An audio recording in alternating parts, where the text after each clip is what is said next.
Hey guys, welcome back. I'm Ben Goodbrand. It's been about 6 months since I bought my 2021 Trek Marlin 5, so I thought it was about time that I gave you a bit of an update about my experiences with this bike. I'm going to tell you what I like and what I don't really like. Anyway, I'm going to go for a bit of a ride. We'll stop about halfway through and have a chat.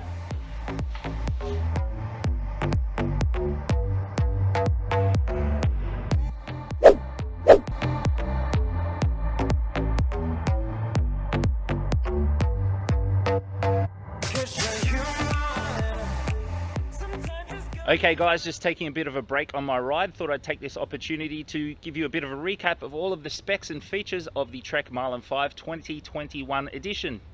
I've got an extra large frame. I'm 6'3" or 190 centimeters. You can see there the XL frame sticker under the seat post there. The Trek Marlin 5 comes in 7 different frame sizes, from extra small to double extra large.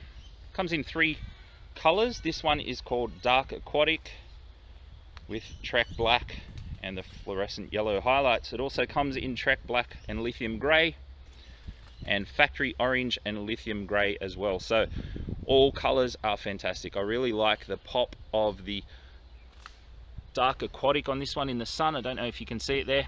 The orange is particularly nice too if you get the Factory Orange color. It's the Alpha Silver aluminium frame. I know there's a sticker on here somewhere telling me that that's the case. I can't quite remember where it is, but anyway, that's Trek's. That's their entry-level aluminium frame. It's the heaviest of the 3. It has a Suntour XCE28 fork with either 100 millimeters of travel or 80 millimeters of travel, depending on the frame size. It's got 29-inch Bontrager connection rims with a Bontrager XR2 comp tire, 2.2 inches wide in the rear and 2 inches wide in the front. It's got the Shimano Altus shifters, M315 model, 3-speed at the front and 7-speed at the rear, and the Shimano Tawny derailleurs. Again, that's the entry-level model, but perfectly acceptable for this style of bike. I've just gotten caught in a spider web. Hope there's no spiders in it. Ugh. Okay, it's got the Tektro hydraulic disc brakes, front and rear. And the weight is about 14.5 kilograms or 32 pounds for this size. A few things that I've done to the bike since I've had it. I've added the kickstand around here. The kickstand mounts directly onto the frame. It bolts directly on. There's no clamps or anything like that. There's also, if you can see there, spots to mount a rack if you wanted to mount a rack on your bike as well for storage. I've also put a bag under the saddle to carry all my worldly goods while I'm riding. The obligatory bottle cage, and up here I've put the Gub Pro 3 mobile phone holder so I can have my mobile phone with me when I'm riding. Now, if you haven't seen my initial review of the Trek Marlin 5, you can click on the screen right now. It will take you to that review. That was when I first got the bike and gave my initial thoughts. Now I'm going to tell you the things that I really like about my Trek Marlin 5, and a few things that, well, I think could be improved upon. First thing, I really like the look of the bike. These colors that Trek are doing at the moment are amazing. The frames look great. In fact, we've got 2 of these bikes. My wife, Mihaela, bought one as well at the same time. She got a medium-sized frame, and she got hers in the purple and blue flip paint, and I'm a little bit jealous. Even though I love the color of this one, the purple and blue looks fantastic.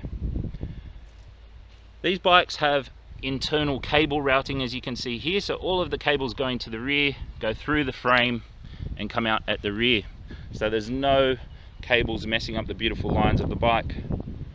The modern geometry of the bike just feels really right when you're riding. I had an old Trek bike, I can't remember the model name. It was about 12 years old, and that bike had completely different geometry and really just felt like you were sitting up on top of the handlebars too much. This bike, however, just feels right when you're riding it.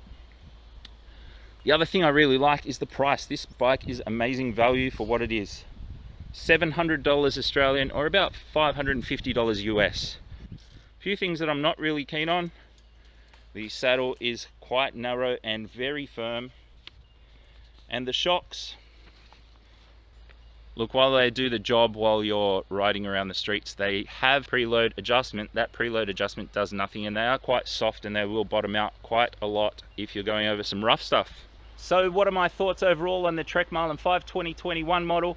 Well, I think it's a great commuter or general fitness bike. You wouldn't buy this bike if you were looking to do some really heavy duty, serious off-roading, but if you're just looking for something to keep fit and to, you know, maybe commute to work or to school, university, I think this is a fantastic bike. Great price, looks great, rides well. I think you could do a lot worse than to buy the Trek Marlin 5. But if you've got another bike that you think's just as good or even better, please leave a comment in the comment section. Now, if you haven't subscribed already, guys, I'd really appreciate if you did that so you could see all of my future videos on either the Trek Marlin 5 or maybe another bike that's coming soon. Thanks very much, and I'll see you next time.